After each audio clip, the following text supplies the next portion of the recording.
আসসালামু আলাইকুম ওরহমতুল্লাহ। সুপ্রিয় শিক্ষার্থীবৃন্দ, আশা করি তোমরা সবাই ভালো আছো। এই ভিডিওটা তৈরি করছি অষ্টম শ্রেণীর শিক্ষার্থীদের জন্য। 2024 সালের অষ্টম শ্রেণী জীবন ও জীবিকা বইয়ের ষষ্ঠ অধ্যায় কী আছে আমার মাঝে, এর 8 নং পর্বে আজকে আমরা 113 পৃষ্ঠার 6.5 পূরণ করব। নিচেকে আবিষ্কারের অনুভূতি। যারা এখনও অন্যান্য বিষয়ের ভিডিওগুলো দেখোনি তারা আমাদের চ্যানেলের প্লেলিস্ট অপশন থেকে ঘুরে আসতে পারো।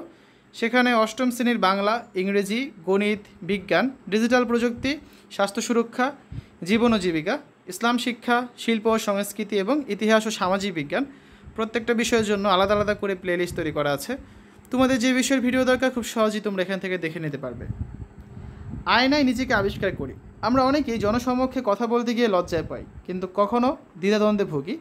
এমনকি নিজের আত্মীয় স্বজন কিংবা মা বাবার সামনেও নিজের কথা বলতে চাই না। কিন্তু নিজেকে যোগ্য প্রমাণ করতে সবার সামনে নিজেকে চমৎকারভাবে তুলে ধরা খুব জরুরি। এই কাজটিতে ভালো করতে হলে আয়নার সামনে দাঁড়িয়ে কথা বলা অনুশীলন করা যায়।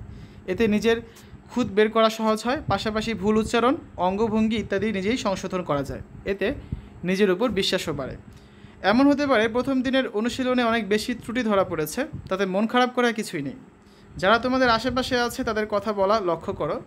বিভিন্ন মাধ্যমে মিডিয়ায় যারা উপস্থাপনা করেন তাদের সূক্ষ্মভাবে বিশ্লেষণ করো। তাদেরকে দেখে নিজের উপর আত্মবিশ্বাস বাড়ো। তুমি আরও ভালোভাবে পারবে, এই বিশ্বাস নিয়ে আয়নায় দ্বিতীয়বার দাঁড়াও। এভাবে অনুশীলন করতে থাকো। এভাবে অনুশীলনের মধ্য দিয়ে ধীরে ধীরে দুর্বল দিকগুলো সবল হয়ে উঠবে। চিত্র 6.3 প্রতিবিম্বে নিজেকে খুঁজি।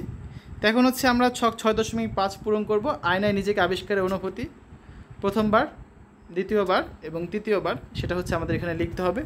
তো আসলে আমরা এই ছকটা পূরণ করি। 6.5 আয়নায় নিজেকে আবিষ্কারের অনুভূতি। তো প্রথমবার আয়নার সামনে দাঁড়ানোর পরে আয়নার সামনে দাঁড়িয়ে কথা বলার অনুশীলন করা, এতে নিজের খুদ বের করা সহজ হয়, পাশাপাশি ভুল উচ্চারণ, অঙ্গভঙ্গি নিজেই সংশোধন করা, নিজের আত্মবিশ্বাস এতে করে বাড়বে। দ্বিতীয়বার, প্রথম দিনে অনুশীলনের অনেক বেশি ত্রুটি ধরা পড়েছে। আমার আশেপাশে লোকদের কথা বলা লক্ষ্য করি।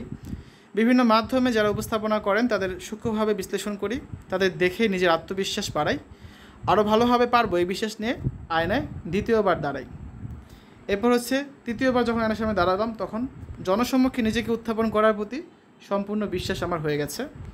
সঠিকভাবে উচ্চারণ এবং মনের মতো সব কিছু উপস্থাপন করতে পেরেছি। প্রয়োজন অনুযায়ী অঙ্গভঙ্গিও সঠিকভাবে দেওয়া যায়। নিজের মতো কথাও বলতে পেরেছি। তো আমরা এই ছকটা পূরণ করলাম। এর পরবর্তী ক্লাসে আমরা 114 পৃষ্ঠার এই দলগত কাজটা করব। আয়েশা তার লক্ষ্যে পৌঁছানোর জন্য কী কী পরিকল্পনা করেছিল তা ক্রমানুসারে সাজিয়ে একটি ফ্লোচার্ট তৈরি করে শ্রেণীতে উপস্থাপন করো। শিক্ষার্থীরা, এতক্ষণ তোমরা দেখলে অষ্টম শ্রেণীর জীবন ও জীবিকা ষষ্ঠ অধ্যায় 113 পৃষ্ঠার 6.5। আশা করি ভিডিওটা তোমাদের কাছে ভালো লেগেছে। আজ এখানে বিদায় নিচ্ছি। আল্লাহ হাফেজ।